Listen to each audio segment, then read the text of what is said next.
Hello students, हम लोगों ने अपने शुरू किया था अध्याय सत्ता, जिसे हमने जान और समझ लिया था कि किस प्रकार से सत्ता आदेश और निर्देश देने की एक प्रक्रिया है जिसमें शासन सुविधा के लिए अधिकारियों और कर्मचारियों का एक क्रमबद्ध या एक पद सोपान उसमें होता है, जिसमें आदेश निर्देश दिए जाते हैं और ये सदैव ऊपर से लेकर नीचे तक आदेश की प्रक्रिया चलती रहती है। तो सत्ता के प्रारूपों को समझने के लिए हमने प्रोफेसर बीच के द्वारा समझाए गए सत्ता सिद्धांत को समझा था, जिसमें उसकी प्रकृति हमको जान पड़ी थी कि किस प्रकार से औपचारिक सत्ता सिद्धांत हमारे लिए वो उन्होंने समझाया कि औपचारिक सत्ता सिद्धांत जो है वो क्या होता है कि जब शासन के अंदर पद के साथ साथ शक्तियां दी जाती है जिसमें व्यक्ति स्वयं चाहे से श्रेष्ठ ना भी हो, लेकिन उस पद की गरिमा और सम्मान के साथ उसमें वो श्रेष्ठता का भान, उस श्रेष्ठता की पहचान उसमें होने लगती है। और जब वो अपने अधीनस्थों को कोई आदेश और निर्देश देता है तो आवश्यक नहीं कि वह अधीनस्थों से अधिक श्रेष्ठ है या अधिक बुद्धिमान है, लेकिन जब वो आदेश देता है तो इसे शासन का जादू कहा जाता है कि शासन में आने के बाद जो प्रक्रियाएं प्रारंभ हो जाती है वो उसे उस काबिल बना देती है, वो शक्तियां उसे दे देती है जिसकी वजह से वो शक्तिशाली बन जाता है। स्वीकृति सिद्धांत में भी हमने पढ़ा था कि किस प्रकार से जब स्वीकृति देता है, अधीनस्थ स्वीकृति देता है, तभी उस आदेशों का पालन होता है और वो आदेश कानून के रूप में आगे से आगे प्रसारित होते रहते हैं। तो जो सत्ता सिद्धांत हमने पढ़ा है, तो उस सत्ता सिद्धांत में आज हम उस सत्ता के स्रोतों को जान रहे हैं कि वो कौन कौन से स्रोत हैं जिसकी वजह से सत्ता में एक नियमितता बनी रहती है, और उसी नियमितता को इन स्रोतों के माध्यम से आज हम समझने का प्रयास कर रहे हैं। तो सत्ता का पहला स्रोत है परंपरागत। परंपराओं से आप लोग परिचित हैं कि परंपरागत स्रोत क्या होते हैं कि जब हम देखते हैं कि लंबे समय से कोई कार्य चला आ रहा है तो उस कार्य को उसी रूप में हम करते हैं, तो सत्ता का ये स्रोत परंपरागत स्रोत की श्रेणी में आता है कि जब अधीनस्थ वरिष्ठ अधिकारियों के आदेश को इस आधार पर स्वीकार करते हैं कि ऐसा सदा से ही होता रहा है, तो यह सत्ता का परंपरागत रूप कहलाता है। सत्ता के इस रूप में शक्ति का अनवरत प्रयोग उभरता रहता है। इसका प्रयोजन सर्वोच्च अधिकारी की इच्छा पर निर्भर करता है, जैसे राजतंत्र में कि राजतंत्र में ये शक्तियां जो भी दी जाती हैं वो प्रारंभ से जिस रूप में राजा ने जो कह दिया उस बात को माननी होती है। तो ये परंपरा चली आ रही है कि राजा की प्रत्येक आज्ञा को अधीनस्थों को मानना ही है। तो ये एक परंपरागत रूप है। सत्ता का अगला स्रोत है बौद्धिक, कानूनी, वैधानिक और नौकरशाही सत्ता, कि जब सत्ता किसी भी कानून के रूप में या बौद्धिक तर्क के साथ में या वैधानिकता लिए हुए या नौकरशाही के साथ में प्रस्तुत होती है, तो सत्ता के उस रूप को हम इसी रूप में परिभाषित करते हैं कि जब अधीनस्थ किसी नियम को इस आधार पर स्वीकार करते हैं कि वह नियम उच्च स्तरीय अमूर्त नियमों के साथ संबंधित है जिसे वे औचित्यपूर्ण मानते हैं, तब यह स्थिति बौद्धिक व कानूनी मानी जाती है। यह सत्ता संवैधानिक नियमों के अंतर्गत धारण किए गए पद से प्राप्त होती है। इसमें सत्ता का प्रत्यायोजन बौद्धिक आधार पर किया जाता है और कर्मचारी गण वैधानिक रूप से स्थापित आदेशों के आधार पर आज्ञा प्राप्त करते हैं। सत्ता का यह रूप आधुनिक नौकरशाही को अपने विशुद्ध रूप में प्रकट करता है। तो ये जो रूप है बौद्धिक, कानूनी, वैधानिक या नौकरशाही, इसे हम आधुनिक रूप में बहुत ही बेहतर तरीके से देख सकते हैं कि किस तरीके से वर्तमान में इस कानूनी रूप को, ये वैधानिक रूप को अपनाया गया है कि अधीनस्थों के पास जो कानूनी रूप आ जाता है, प्रारूप, उसी के अनुसार वो कार्य करने लगते हैं। सत्ता का अगला स्रोत है करिश्माती सत्ता, कि जब अधीनस्थ कोई कार्य करता है तो वो अपने से उच्च स्तरीय जो मंत्री होता है, नेता होता है, या जो भी अधिकारी है उससे वो व्यक्तिगत रूप से प्रभावित होता है, और उसके प्रभाव की वजह से जो भी कार्य वो करता है वो उसके व्यक्तित्व के अनुसार ही पूर्ण होता है। तो सत्ता के इस रूप को करिश्माती सत्ता के नाम से जाना जाता है। जैसे जब अधीनस्थ वरिष्ठ सत्ताधारी के आदेशों को इस आधार पर न्याय संगत मानते हैं कि उनका व्यक्तित्व सर्वश्रेष्ठ है, क्योंकि उन पर सत्ताधारी का व्यक्तिगत प्रभाव होता है। सत्ता के इसी रूप को करिश्मात्मक सत्ता कहते हैं।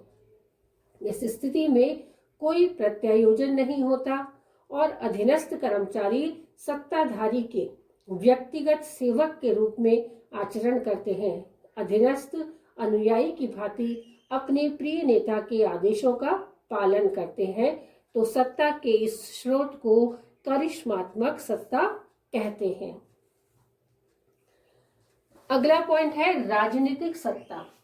राजनीतिक सत्ता के इस प्रारूप में जब सत्ता किसी ऐसे लोकप्रिय मंत्री के हाथों में आ जाती है जो जनता को बहुत ही प्रिय होते हैं, तो ऐसी सत्ता को हम राजनीतिक सत्ता कहते हैं।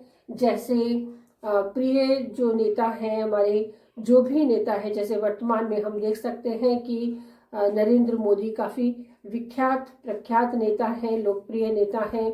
या फिर हम किसी भी नेता की बात करें, जैसे वर्तमान में अशोक गहलोत है, वो पॉपुलर नेता हैं, और उनकी जो सत्ता है, राजनीतिक सत्ता, यही दर्शाती है कि वो जनता में कितने लोकप्रिय हैं।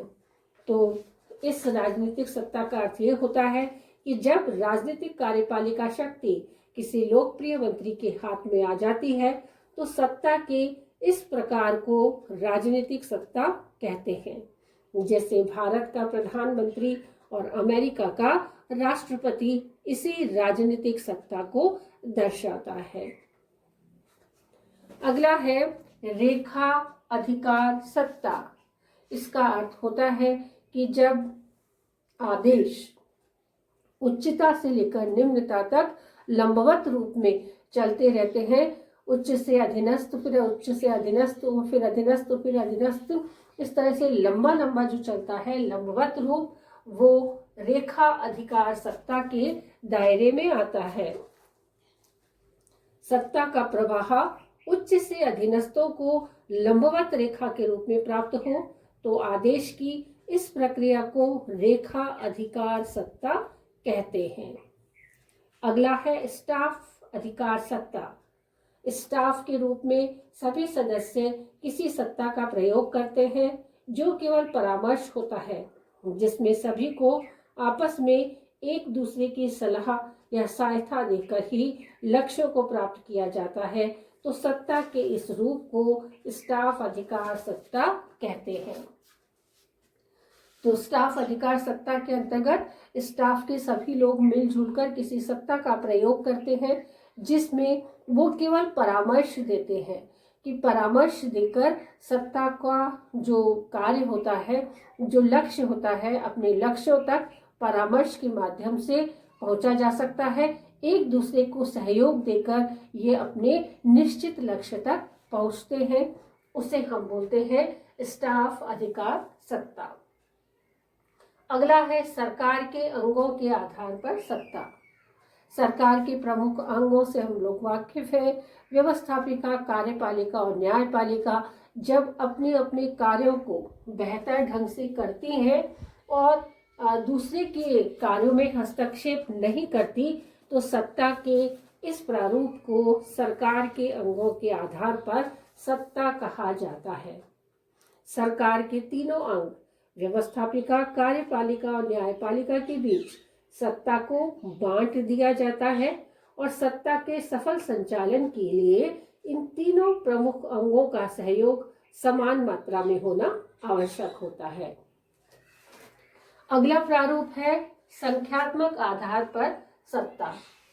कि सत्ता के प्रारूप में जब शक्ति किसी एक व्यक्ति के हाथ में केंद्रित हो तो उसमें एक व्यक्ति के हाथ में केंद्रित हो, सत्ता का प्रारूप बदल जाए, शक्ति किसी एक से अधिक व्यक्ति के हाथ में हो, 2 व्यक्ति की या 3 व्यक्तियों के हाथों में हो, और यदि शक्ति अनेक लोगों के हाथों में है तो वो एकल, बहुल और लोकतंत्र के रूप में जाना जा सकता है। तो इस तरीके से हम कह सकते हैं कि जनता जो कार्य करती है, जनता की जो कार्यवाहियां हैं वो किस रूप में पूर्ण होती हैं। तो जनता की कार्यवाहियों को देखने के लिए ये जो रूप है संख्यात्मक, कि इस प्रकार की संस्था के आधार पर बांटा जाता है, जैसे एकल सत्ता, बहुल सत्ता और मंडलात्मक सत्ता। अगला है क्षेत्रीयता के आधार पर सत्ता। कई बार क्षेत्रीयता के आधार पर सत्ता का विभाजन होता है, जैसे केंद्रीय सत्ता, प्रांतीय सत्ता और न्यायपालिका या स्थानीय सत्ता। तो सत्ता के 3 रूपों में जब उसे बांट दिया जाता है क्षेत्र के आधार पर, तो इस प्रारूप को क्षेत्रीयता के आधार पर सत्ता कहते हैं। जब सत्ता स्थानीय, प्रांतीय और केंद्रीय आधार पर विभाजित हो तो उसे क्षेत्रीयता के आधार पर सत्ता कहा जाता है। और अंतिम रूप है क्रियात्मक आधार पर सत्ता। क्रियात्मक आधार पर सत्ता में निश्चित क्रिया तक कार्य संपादित होते हैं जो समय के अनुसार चलते रहते हैं तथा समय पर ये प्रभावी भी होते हैं, जिससे जनता आश्वस्त हो जाती है और संबंधित सत्ता को चुनाव में पुनः जिताने का प्रयास करती है, क्योंकि सत्ता ने निश्चित कार्य निश्चित समय में शीघ्रता से पूर्ण किए हैं। इसी को क्रियात्मक सत्ता कहते हैं। कि जब सत्ता के किसी प्रारूप में कोई भी कार्य जो अब तक किसी निश्चित क्रियाविधि के अनुसार चल रहा था और यदि वो कार्य निश्चित समय में निश्चित क्रिया तक पूर्ण हो जाता है तो जनता को इस बात का विश्वास हो जाता है कि सरकार जनता के लिए कार्य कर रही है। तो इस विश्वास को बनाए रखने के लिए जब दोबारा चुनाव होते हैं तो जनता ये चाहती है कि वही सरकार दोबारा आ जाए और वो उस सरकार को जिताने का प्रयास करती है। और लंबे समय तक इस प्रकार की कार्यवाहियां यदि चलती रहती है तो आवश्यक रूप से उसी सरकार का पुनरागमन हो जाता है। लेकिन यदि जनता आश्वस्त नहीं होती कि जो सरकार अभी तक है, सत्ताधारी दल जो है, यदि वो अपने कार्यों से विमुख होती है, अपने कार्यों को गति नहीं दे पाती या अपने कार्यों को निश्चित समय तक पूरा नहीं कर पाती, तो सत्ता का यह प्रकार क्रियात्मक आधार पर सत्ता कहलाता है। कि जब जनता क्रिया के रूप में देखती है कि किस सत्ता ने, किस सत्ताधारी वर्ग ने कितना कार्य किया है, तो उस कार्य के आधार पर सत्ता का निर्धारण होता है। उम्मीद करती हूँ कि आप सभी को ये सत्ता के स्रोत अवश्य रूप से समझ में आ गए होंगे।